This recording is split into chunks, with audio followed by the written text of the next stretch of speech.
Hello everyone! Today we are going to create a new company file in QuickBooks Desktop. So let's begin. First of all, you'll click on Create a New Company File.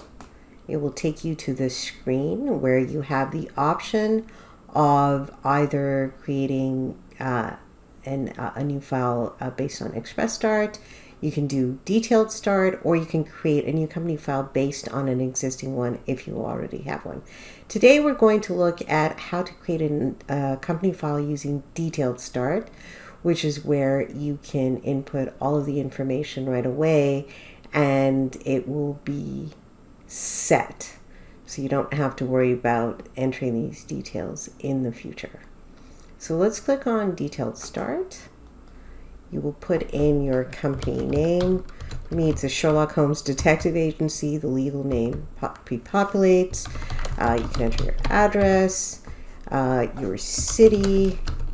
The province is actually essential. We're working with the Canadian version of QuickBooks Desktop, and the province is essential because tax codes tend to be based on where your province is located. You will set up your postal code, and then you can enter all of this other information. The purpose of entering the information here is obviously just to have your information, but it also pre-populates on forms such as sales invoices or sales orders. You can enter your email address, website, if you want those to show up on these forms. Once this is done, you can click on Next. Now you have to choose an industry. There are a variety of industries here that you can choose from, pre-populated. And what this does, by choosing one of these specific industries, it actually pre-populates the chart of accounts, which is the account structure that it will be used to enter and allocate your transactions. So it's quite useful because it's more specific to your industry. If you don't see your industry, however, you can scroll down and just choose a general product or service-based business, which is what I am going to do in this case, and it'll come up. Again, the chart of accounts will be standard for a service-based business. And remember that you can always adjust, add, delete accounts from your chart of accounts in the future. So click on Next. Now you have to choose what type of business structure you have. This is important. In Canada, this is very specific to Canada. It's for tax purposes to a certain extent, and it provides you with certain information in your reports that can then be used to input into your tax software. So we are going to choose corporation, but if you're sole proprietorship or partnership, any one of these, you would choose what pertains to your business. Click on Next. This is really important. Your fiscal year is the beginning of your year. If you're a sole proprietorship or partnership, this is almost always going to be January, and your fiscal year runs from January to December. However, if you're a corporation, it could really be any month of the year. In our case, the fiscal year starts in July, so that's what we're going to select, and it goes from July 1st to June 30th, and June 30th is the year end. Click Next. Here is where you'll type a password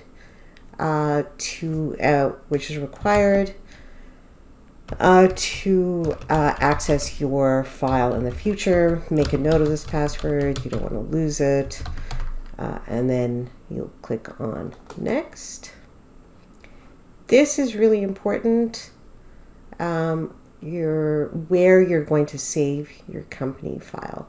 And you want to make sure it's in a place. I like to choose an accounting folder on my computer where it's easily accessible, and all of my accounting files are in the same folder. So here I will go and find a place to put it. For now, I'm just going to put it on my desktop. But as indicated, you should select an accounting folder that would be easily accessible. Click Save. It is now creating the new company file. This takes a couple of minutes sometimes, usually not that long.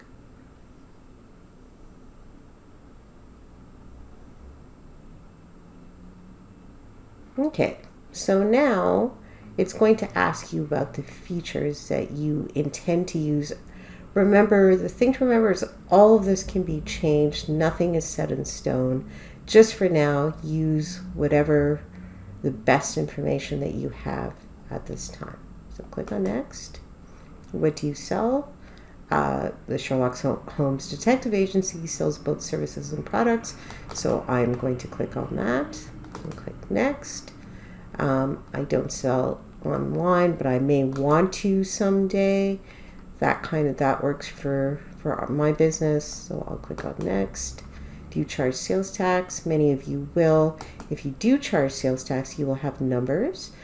This is where you want to input your GST number, and if you are located in Quebec or Manitoba, Saskatchewan, or BC, you might have a PST number, and you would put that here. And again, this is important because it appears on the invoice, and it is actually required information on your invoice. Click on Next. Do you want to create estimates in QuickBooks? I'm going to say yes here. Some businesses might, some you may never do that. You may just simply send an invoice and you would click no. It just activates this feature in QuickBooks Desktop. Click Next. Tracking customer orders.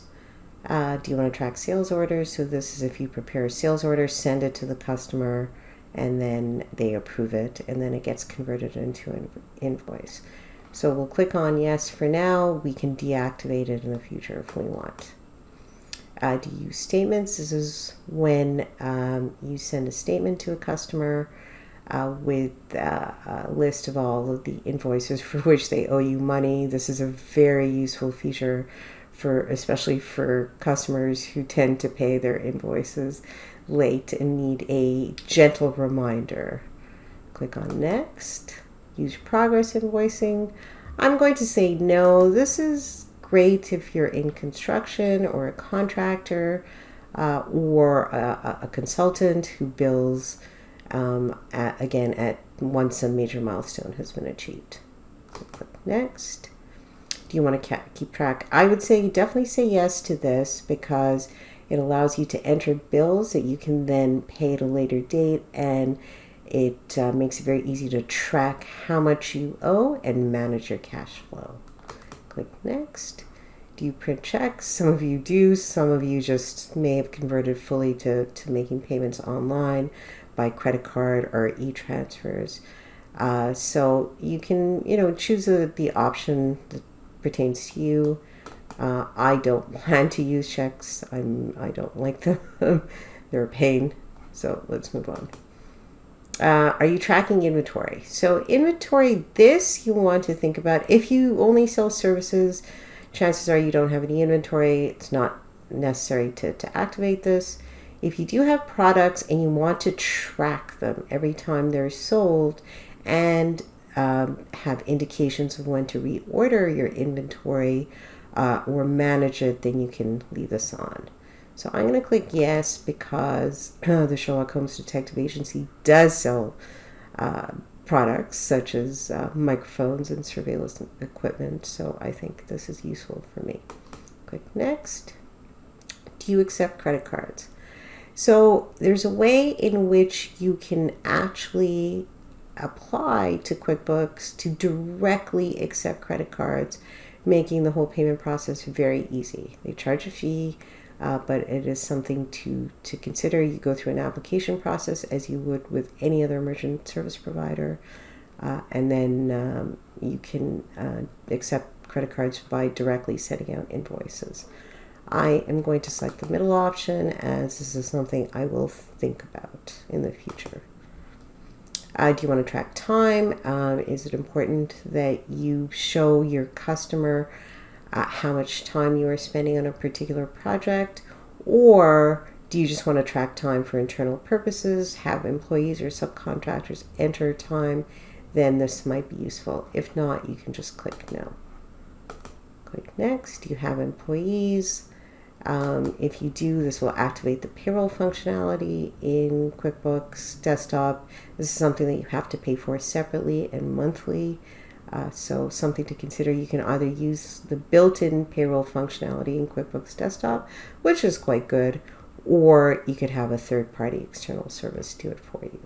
Click on next. Do you have multiple currencies? Do you invoice customers or clients in different currencies? This is important to consider at this juncture, because once you turn it off, once you turn it on rather, you cannot turn it off. So if you're not sure, leave it, keep it as no for now until you do have customers to whom you bill in foreign currencies, and then you can actually activate it. And so here, this is the chart of accounts, and this is really important. This dictates the structure of your accounting, and it is really important because there's a ton of useful information that you can get from your reports in QuickBooks, but only if your chart of accounts are set up in a way that provides you with the best snapshot of your business. So click on next. The date you will select, beginning of this fiscal year. We'll go with that. You could also go with today's date or the first day of a quarter of a month. This doesn't really matter that much. It's sort of, it can be changed in the future. I would just go with beginning of this fiscal year. Here, this is your chart of accounts. You can go through it and select things that you might need or not need. I definitely want sales. I want merchant account fees because I will probably be accepting credit cards. I do have subcontractors.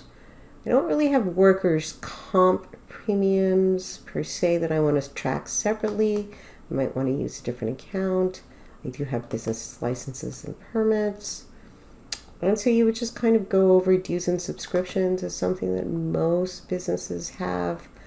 Insurance expense, interest, office expenses, professional postage and delivery, something that many businesses have. And so again, this can all be changed later. You're not stuck with this.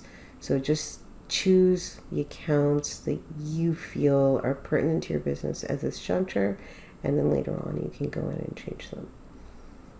So that's it. Again, I'm going to uncheck that, click next, and voila, congratulations, you have completed the Easy Step interview.